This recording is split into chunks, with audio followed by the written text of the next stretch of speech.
आस्था times, समाजसेवेची आस्था असणारं एकमेव व्यासपीठ। आज महाराष्ट्रातील ओबीसी बांधवांचा महाएल्गार मेळावा पंढरपुरामध्ये पार पडतोय। या मेळाव्यामध्ये आपल्या सर्वांना मार्गदर्शन करण्यासाठी ज्यांच्या हिमतीवरती, ज्यांच्या ताकदीवरती आक्रमक झाला, पेठून उठला, संघटित व्हायला लागला आणि स्वतःच्या हक्काची भाषा बोलायला लागला, ते माननीय मंत्री छगन भुजबळ साहेब। व्यासपीठावरती उपस्थित माजी मंत्री माननीय शब्बीर अन्सारी साहेब, माननीय प्राध्यापक टीपी मुंडे सर, माननीय आमचे सहकारी मित्र दौलत नाना सितोळे, व्यासपीठावरती उपस्थित आज माननीय विजयराव चौगुले साहेब नाहीत, त्यांचे प्रतिनिधी व्यासपीठावरती उपस्थित आहेत। नाभिक समाजाचे नेते माननीय दळे साहेब व्यासपीठावरती उपस्थित, माननीय बाबासाहेब देशमुख उपस्थित होते, ते कामानिमित्त गेले। दुसरे माननीय गणपतराव देशमुख साहेबांचे नातू डॉक्टर देशमुख साहेब हे इथं उपस्थित आहेत। शिवदासजी बिडगार, माऊली आळणवार, मस्के सर आणि व्यासपीठावरचे सर्व मान्यवर मंडळी, खानापुरे सर आहेत, कोळी समाजाचे, असे सर्व मंडळी व्यासपीठावरती आहेत। चुकून एखाद्याचं नाव राहिलं तर मी दिलगिरी व्यक्त करतो। आज पत्रकार दिन आहे। महाराष्ट्रातील तमाम पत्रकार बांधवांना आपण जोरदार टाळ्या वाजवून त्यांना पत्रकार दिनाच्या शुभेच्छा देऊया। मित्रांनो, आज 6 जानेवारी आहे आणि आजच्या दिवसाची इतिहासामध्ये सुवर्ण अक्षरानं नोंद आहे। कारण एक सर्वसामान्य भटक्या विमुक्ताचा पोरगा स्वतःच्या स्वकर्तृत्वावरती, मेहनतीवरती, जिद्दीवरती, ईर्षेवरती छत्रपती शिवाजी महाराजांच्या नंतर जे 2 राज्याभिषेक झाले त्यातला एक राज्याभिषेक होता राजे उमाजी नाईक यांचा, आणि दुसरा राज्याभिषेक ज्यांनी स्वतःचा करून घेतला, स्वतः महाराजा म्हणून समोर आले, ते महाराजा यशवंतराव होळकर यांच्या आज राज्याभिषेकाचा दिवस आहे। योगायोग बघा, त्याच दिवशी आपली पंढरपुरामध्ये सभा होते। महाराजा यशवंतराव होळकर यांनी छत्रपती शिवाजी महाराजांनी जसं या मागांना एकत्रित केलं आणि स्वराज्याची निर्मिती केली, त्याच धर्तीवरती या देशातल्या ओबीसींना, भटक्या विमुक्तांना, कोळी, रामोसी, भिल्ल, वडार या पेंडारी धनून स्वतःच्या सैन्याची फलटण उभा केली आणि स्वतःचं राज्य स्वतः निर्माण केलं। आणि आज त्याच दिवशी महाराष्ट्रातला सगळा ओबीसी माननीय छगन भुजबळ साहेबांच्या नेतृत्वामध्ये राज्याभिषेक पंढरपूरमध्ये। अरे आज देशभर सगळे ओबीसीचं वातावरण झालंय। ओबीसीच्या राजकारणाच्या बाबतीमध्ये सगळ्या राजकीय पक्षाच्या भूमिकेकडे आपल्याला जावं लागेल। आज देशात कोणी जरी म्हटलं तर आमचा पक्ष ओबीसीचा पक्ष आहे, आमचा पक्ष ओबीसी, सगळे पक्षाचे नेते बोलतायत मित्रांनो। आणि योगायोगानं ओबीसीचाच एक नेता या देशाचा पंतप्रधान पदावरती विराजमान झालाय मित्रांनो। एका मायनर ओबीसीतला कार्यकर्ता जो देशाच्या पंतप्रधान पदावरती विराजमान झालाय, आणि त्यांच्या नेतृत्वाखाली 500 वर्षानंतर आपलं प्रभू रामचंद्राच्या मंदिराचा लोकार्पण सोहळा होतोय। प्रभू रामचंद्र सुद्धा तंबूमध्ये राहत होते एवढे दिवस। आज त्यांच्या नेतृत्वामध्ये आज 22 जानेवारीला अख्ख्या देशभर राममय वातावरण झालंय। सगळीकडे ती चर्चा आहे। मी राजकारण म्हणून हे तुम्हाला सांगत नाही मित्रांनो, आज राममय वातावरण अखंड देशामध्ये झालाय। राम राज्याची चर्चा अखंड देशभर व्हायला लागली आहे। अरे राम राज्य म्हणजे काय आहे? सगळ्याला समान संधी, बंधुता, हे रामराज्याचं लक्षण आहे. अरे मग या महाराष्ट्रामध्ये रामराज्य आहे का असा प्रश्न ओबीसीचा कार्यकर्ता म्हणून आपल्या सगळ्यांच्या मनाला पडतो की नाही पडत? अरे रामराज्य म्हणजे सगळे समान, सगळ्याला एक न्याय. अरे आज ओबीसीच्या अनेक घटकांना आरक्षणाचा लाभ मिळाला नाही, त्यांच्या ताटामध्ये अजून पंक्तीत बसलाय, त्याला वाढलं गेलं नाही, तरी सुद्धा त्याच्या ताटातलं हिसकावून घ्यायची भूमिका काही लोक ठेवतात. त्या लोकांना नेमकं काय म्हणावं की बाबा तुम्ही अजून आम्हाला वाढलं नाही, गावगाड्यातल्या छोट्या मायनर ओबीसीला काही मिळालं नाही, तोपर्यंत तुम्ही म्हणताय हे सगळं ताट आम्हाला दिलं पाहिजे. हे महाराष्ट्रातला ओबीसी बांधव मित्रांनो खपवून घेणार नाही. जशाच तसं उत्तर देण्याची महाराष्ट्रातल्या ओबीसींची आता भावना आहे मित्रांनो. राम राज्यावरती आपण चर्चा करतो मित्रांनो. दशरथ राजाच्या एका शब्दावरती राम 14 वर्ष वनवासाला गेला. आज महाराष्ट्र सरकार या ओबीसी बांधवांना वनवासाला घालवण्याचा विचार करताय का? का नाही तुम्ही ओबीसीच्या बाबतीमध्ये ठाम भूमिका घेत? माननीय मुख्यमंत्री महोदयांना माझी विनंती आहे की तुम्ही कैकईची भूमिका घेऊ नका, तुम्ही राजधर्म पाळा, राजधर्म पाळा. अरे राजधर्मामध्ये धर्म आहे आणि धर्म कर्माशी संबंधित आहे मित्रांनो. जो नीतीनं वागेल त्याला कर्म चांगलं मिळतं आणि ह्या राजधर्म आणि कर्म हा भारताला श्रीकृष्णाने दिला. आणि मित्रांनो त्याच श्रीकृष्णाचा अवतार पंढरीच्या पांडुरंगाच्या नगरीमध्ये आज एवढा मोठा मेळावा होतोय मित्रांनो. पंढरीचा पांडुरंग जेव्हा जेव्हा आम्हाला अडचण येते, गरीबाला, उपेक्षिताला, वंचिताला, पीडिताला, अपमानित लोकांना जेव्हा जेव्हा त्यांच्यावरती अन्याय होतो तेव्हा तेव्हा या देशातला उपेक्षित होता की नाही करत? पांडुरंगाचा धावा केल्यानंतर हा विटेवरती उभा असणारा पांडुरंग आमच्या मदतीला येतो, आमच्या पाठीमागे येऊन ठामपणे उभा राहतो.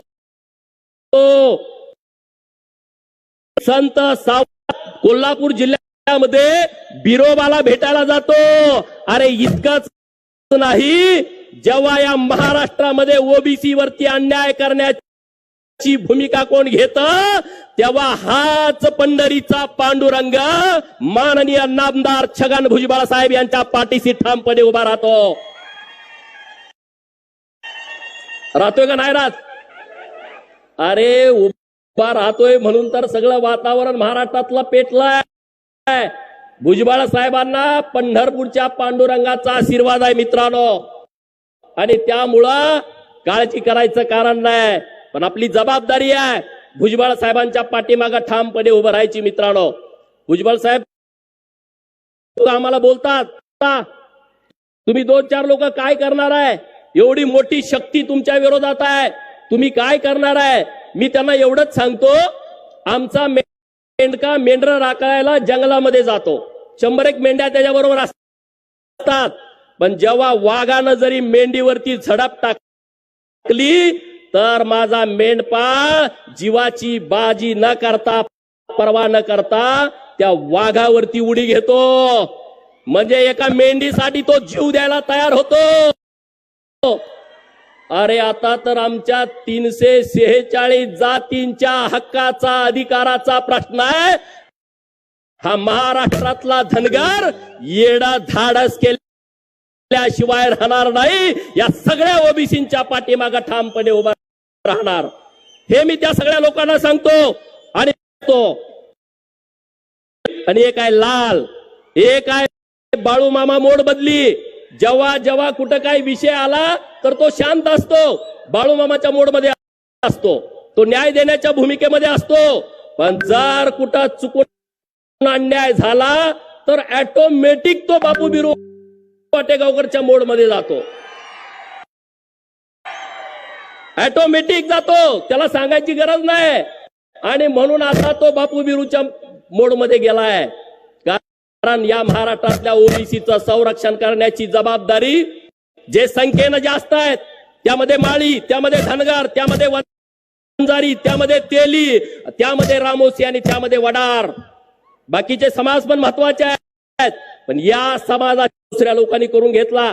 वडार समाजाची पोरं किती जेलमध्ये आहेत, रामोशाची पोरं किती जेलमध्ये आहेत, धनगराची कोळ्याची पोरं किती जेलमध्ये आहेत. काय आहे आमचं? काय आहे? आमच्यासाठी नाही आम्ही भांडणं केली, आम्ही कुठल्या तरी प्रस्थापितांच्यासाठी भांडणं केली, मारामाऱ्या केल्या, खून केल्या. आज महाराष्ट्रातल्या सगळ्या जेलचा जर डाटा काढला तर ही आमची उपेक्षिताची, वंचिताची पोरं या प्रस्थापितांच्यासाठी पिढ्यानपिढ्या जेलमध्ये आहे. दादा तू जेलमध्ये थांबवलं पाहिजे, हे बंद केलं पाहिजे. आपल्यासाठी ताकदीनं उभं राहायला पाहिजे, भुजबळ साहेबांच्या पाठीमागे उभं राहायला पाहिजे. काल तर कोणतरी बोललं भुजबळ साहेबांच्या बाबतीत आम्ही असं करून तसं करू, माऊलीने सांगितलं तुमची कातडी सगळी आम्ही काढून टाकतो. ही भूमिका आपली असली पाहिजे, ही भूमिका असली पाहिजे. इंदापुरात बघितलं, अरे घाबरायचं नाहीये, ताकदीनं एकत्रित यायचा, संघटित व्हायचा आणि आपल्या हक्काचं आणि अधिकाराचं संरक्षण आपण करायचं. दुसरा, तिसरा, चौथा तुमच्या मत्तीला कोणी येणार नाही की तुमचं आरक्षण वाचवेल. तुम्हाला त्यातनं हकलून लावायला सगळे बसलेत मित्रांनो, यातून तुम्ही सगळं करा.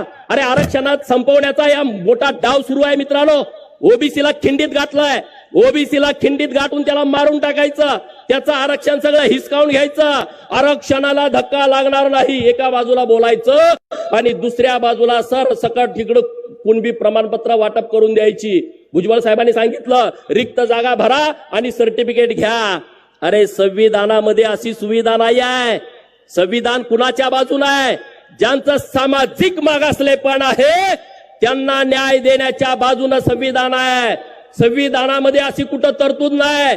तुम्हाला जात बदलायची व्यवस्था संविधानानं करून दिली नाही. आणि म्हणून तुम्हा सगळ्यांना माझी विनंती आहे, आज महाराष्ट्रात जे कुणबीची प्रमाणपत्र वाटले त्या प्रमाणपत्राच्या बद्दल आमच्या मनामध्ये शंका आहे. कारण भुजबळ साहेबांनी सांगितलं होतं, ते उदाहरण पण सभेमध्ये दिलं होतं. त्यांनी तो जन्माचा पुरावा शाळेमध्ये नोंदीचा दाखवला होता. ज्या मोकळ्या जागा आहेत त्यामध्ये पेनानं जातीचा उल्लेख केला जातोय.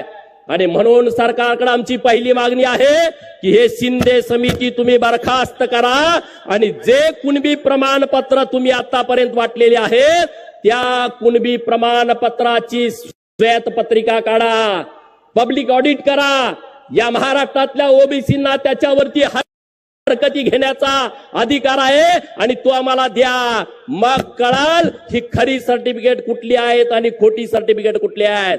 अरे आज आमचं आरक्षण गेलंय, कुणी काही सांगू द्या. सरपंच पदाचं आरक्षण अनेक गावातलं केलं. अरे गावात एक दाखला दिला, सरपंचाचं आरक्षण गेला. पंचायत समितीच्या गणात एक दाखला मिळाला, पंचायत समितीचं आरक्षण गेला. जिल्हा परिषदेच्या एका गटामध्ये एक जरी दाखला मिळाला, अरे आमची कपॅसिटी नाही या लोकांच्या बरोबर लढायची. आम्ही गरीब आहोत.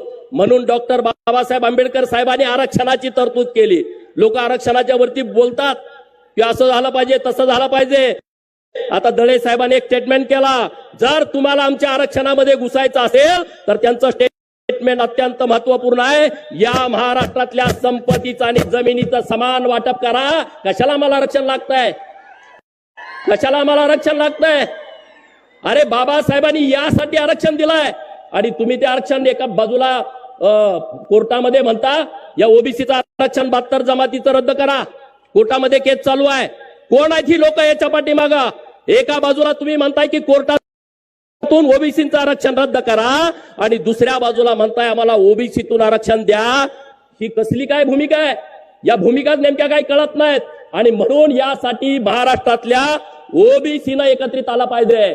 अरे एका दिवसामध्ये तुम्ही नोंद सापडली का लगेच दाखला देताय? एवढी दुकानं उघडून ठेवली, दाखला द्यायची. अरे माझा वडार समाजाचा भाऊ जेव्हा दाखला मागायला जातो तेव्हा तो 4 महिने हेलपाटा घालतो. त्याला म्हणताय तुम्ही 1961 पूर्वीचा शाळेचा दाखला द्या, जन्माचा. अरे गेला का आमचा माणूस शाळेमध्ये? 1961 पूर्वी आमचा माणूस एका गावात राहत नव्हता. आता या 10 वर्षात कुठंतरी लोक एका गावात राहायला लागलेत. तुम्ही आम्हाला जन्माचा पुरावा मागता, तो पुरावा दिला का जमिनीचा पुरावा मागता? अरे आमच्याकडे जमीन नाही. 10 बाय 10च्या खोलीमध्ये आमची 10 लोक राहत आहेत. भुजबळ साहेब, मी घोंगडी बैठक घेतली होती या सोलापूर जिल्ह्यामध्ये. मर्याईचा गाडेवाला समाज इथं मोहोळ तालुक्यामध्ये आहे. पेनूर म्हणून गणपतराव देशमुख साहेबांचं गाव आहे, त्या परिसरामध्ये मर्यायचं गाडेवाला लोक राहतात. अरे 10 बाय 10च्या खोल्या, त्या पण बाजूला पत्र लावलेल्या, वरून पत्र, आणि त्यांना तिथं अजून त्यांच्या नावावरती त्याची नोंद सुद्धा नाही. ते गावठाणाची घर तरी आमच्या नावावरती करून द्या, तरी सुद्धा त्यांचं 10 बाय 10चं घर त्यांच्या नावावरती होत नाही. आणि तुम्ही त्यांचं आरक्षण हिसकावण्याची भूमिका घेता, त्यांचं आरक्षण हिसकावण्याची भावना तुमच्या मनात येते. तर हे पहिलं बंद झालं पाहिजे. आणि जर तुम्ही तिकडे कुणबी सर्टिफिकेट एका दिवसात देता, तशाच पद्धतीनं या महाराष्ट्रातल्या 346 जातीच्या पोराचा कुठलाही अर्ज तहसीलदारांच्याकडे अनुलाय आला तर त्याच दिवशी त्याला सर्टिफिकेट देण्याचा व्यवस्था करा. आमच्यासाठी पण ही सर्टिफिकेट देणारी दुकानं तुम्ही महाराष्ट्रामध्ये चालू करा. जात पडताळणीच्या वेळेस तुम्ही किती हेलपाडा घालायला होता आम्हाला. अरे आमच्या पोरांच्याकडून लाख लाख 2-2 लाख 4-4 लाख जात पडताळणी समितीचे प्रमुख घेतात. नोकरीला पोरगा लागला तर त्याला ब्लॅकमेल करतात. अरे आमचं इथलं पदोन्नतीचं आरक्षण 2021 नंतर तुम्ही घालवला. आमच्या ओबीसीच्या, एससीच्या, एसटीच्या, भटक्या विमुक्तांच्या पदोन्नतीच्या आरक्षणाला तुम्ही दगा दिला आणि तिथं परत सरळ सगळी लोक भरून घेतली. किती मोठा अन्याय आहे. आम्ही म्हणतो आता जाहिराती निघाल्या, आमची पोरं नोकरीला लागतील. अरे काय नाही, बिंदू नामावली प्रमाणे या महाराष्ट्रामध्ये काही होत नाही. रोस्टरचा मोठा घोटाळा या महाराष्ट्रातल्या मंत्रालयामध्ये बसलेल्या लोक ओबीसीला, एससी एसटीना मिळणार नाहीत. आपली पोरं गुणवत्तेच्या जोरावरती ओपन मधनं भरती झालेली पोरं ही सगळी परत आपल्या आरक्षणाच्या बिंदूवरती दाखवली. मित्रांनो, एक विषय नाही, अनेक विषय आहेत. म्हणून गावगाड्यामध्ये ताकदीनं एकजूट व्हा आणि माननीय नामदार छगन भुजबळ साहेबांच्या पाठीशी ठामपणे उभं राहावा. ही उभं राहण्याची फार गरज आहे मित्रांनो, फार गरज आहे. तुम्ही जर म्हटला अरे काय होतंय, परत बघू, नंतर बघू, आमचं कुठं जात आहे, तुम्हाला माहित आहे का, हे महाराष्ट्रामध्ये सगळा गैरसमज पसरवला जातो. लक्ष्मणकांत बेर्डेचा एक पिक्चर होता आणि त्या झपाटलेला पिक्चर होता आणि त्यामध्ये एक भावला होता, बघितलाय ना तुम्ही? तो अर्धवटराव नावाचा भावला होता, बघितलाय का? तो लक्ष तार जशी ओढेल तसा तो बोलायचा. आता या महाराष्ट्रामध्ये आरक्षणाच्या निमित्तानं असे अनेक अर्धटराव तयार झालेत महाराष्ट्रामध्ये. ते काय म्हणतायत की धनगराचा आणि वंजारीचा ओबीसीच्या आरक्षणाशी काही संबंध आहे. पाठीमाग ही उगाच लोक फिरतायत की ओबीसी मध्ये धनगरांचं वेगळं आरक्षण आहे आणि वंजाऱ्यांचं वेगळं आरक्षण आहे. अरे बाबानो, महाराष्ट्रामध्ये स्थानिक स्वराज संस्थेमध्ये जे आरक्षण आहे ते धनगरांना आणि वंजाऱ्यांना ओबीसी मधूनच आहे, नंबर 1. आणि नंबर 2, केंद्राचं जे शिक्षणाचं आणि नोकरीचं आरक्षण आहे ते पण ओबीसीतनच आहे. मित्रांनो, आमची मागणी वेगळी होती, आम्हाला एनटी मध्ये टाकलं. आम्ही ओबीसीच्या या सगळ्या विषयामध्ये ताकदीनं माननीय भुजबळ साहेबांच्या सोबत आहे, चिंता करायची गरज नाही. अरे हा योद्धा आपल्याला मिळालाय ना, हा योद्धा खूप महत्वाचा आहे, जपला पाहिजे. भुजबळ साहेबांचं तुम्ही म्हणा त्यांची कधी ओळख पण नव्हती, मी त्यांना पहिल्यांदा नांबडमध्ये भेटलो पण मी त्यांचा फॅन झालो. अरे 76व्या वर्षी तुम्ही झालाय का नाही सगळे? अरे वयाच्या 76व्या वर्षी एक माणूस, पुढे त्यांचं काही स्वप्न नाही आहे, त्याला पुढे काय, त्यांनी सगळं भोगलंय रे. 1990 पासून ते मंत्रिमंडळात आमदार वेगवेगळ्या पदावरती आहेत. पण या महाराष्ट्रातल्या 346 जातींच्या ओबीसीच्या समूहावरती आक्रमण होत आहे. त्यासाठी आपल्याला गप्प बसता येणार नाही. वयाच्या 76व्या वर्षी त्यांनी भूमिका घेतली, नुसती भूमिका घेतली नाही, ती वैचारिक भूमिका आहे. अरे माननीय भुजबळ साहेबाचं जे आंदोलन आहे त्याला वैचारिक बेस आहे, त्याला विचाराचा अधिष्ठान आहे. भुजबळ साहेब उठले आणि बोलले असं नाही आहे. आज तुम्ही सगळे इथं गोळा झालाय ना, हे एका विचारानं गोळा झालाय. नुसतं आम्ही ताकदीवरती काही बोलत नाही. आमचं जे हक्काचं आहे त्या हक्कावरती कुणी अतिक्रमण करता कामा नाही, ही आमची भूमिका आहे. अरे तुम्ही गावगाड्यामध्ये बॅनर लावता, गाव बंदी, आमच्या आरक्षणामध्ये अतिक्रमण, तिकडं दलितांना वाळीत टाकणं, तिकडं नेत्यांना इकडे येऊ द्यायचं नाही. अरे हे संविधानाची पायमल्ली आहे. दुसरं तिसरं चौथं काय नाही. या महाराष्ट्रातल्या भीमसैनिकांना मी आवाहन करतो की आमच्या ओबीसीचा पहिला शब्द हा डॉक्टर बाबासाहेब आंबेडकर साहेबांनी 1928 ला घेतला. त्याच्या अगोदर आम्ही शूद्र होतो. जेव्हा ओबीसीच्या साठी पहिल्यांदा शूद्रांसाठी बैठक झाली त्यामध्ये ओबीसी हा पहिला शब्द डॉक्टर बाबासाहेब आंबेडकर साहेबांनी वापरला.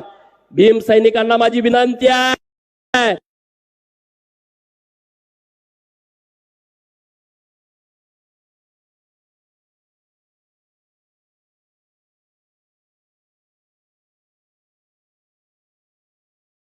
अरे हे लाखोचे सैनिक आहात बाबानो, मित्रांनो, तुम्ही सगळे एकत्रित या.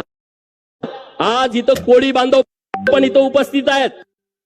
कोळी बांधवांना ओबीसीतून सर्टिफिकेट दिले जात आहेत, ती पहिली बंद केली पाहिजे आणि त्यांना ओबीसी एसटी मधलं सर्टिफिकेट, त्यांचं जे संविधानाचं आरक्षण आहे ते आरक्षण त्यांना मिळालं पाहिजे. कोळी बांधवांना आम्ही सांगतो, आम्ही ताकदीनं ही लढाई लढतोय. या महाराष्ट्रातल्या 33 अन्यायग्रस्त आदिवासींच्या बाबतीमध्ये आम्ही सरकारकडे भूमिका मांडतोय आणि निश्चितपणे ते आरक्षण मिळाल. कारण तुमची जनगणना ही आदिवासीतून झाली आहे. पंढरपूरमध्ये आदिवासीतून जनगणना झाली, त्यांना दाखले मिळत जात नाहीत, त्यांना ओबीसीतनं दाखले. तर ओबीसीतनं दाखले कोळी समाजाला बंद करा आणि त्यांना एसटीचे दाखले द्या. आज वडार समाज इथं ताकदीनं उभा आहे. नाभिक समाजासाठी सगळ्यांनी जोरदार टाळ्या वाजवा मित्रांनो, सगळ्यांनी जोरदार. कारण जिथं भुजबळ साहेबांची सभा असते तिथला नाभिक समाज पूर्ण तालुक्यामध्ये दुकानं बंद ठेवतो. अरे ही हिंमत, हे धाडस, हे स्वाभिमान हे नाभिक समाजाकडून आपण सगळ्यांनी मित्रांनो शिकला पाहिजे. त्यामुळे या सगळ्या लोकांना आपण एकत्रित करूया. इथला सगळा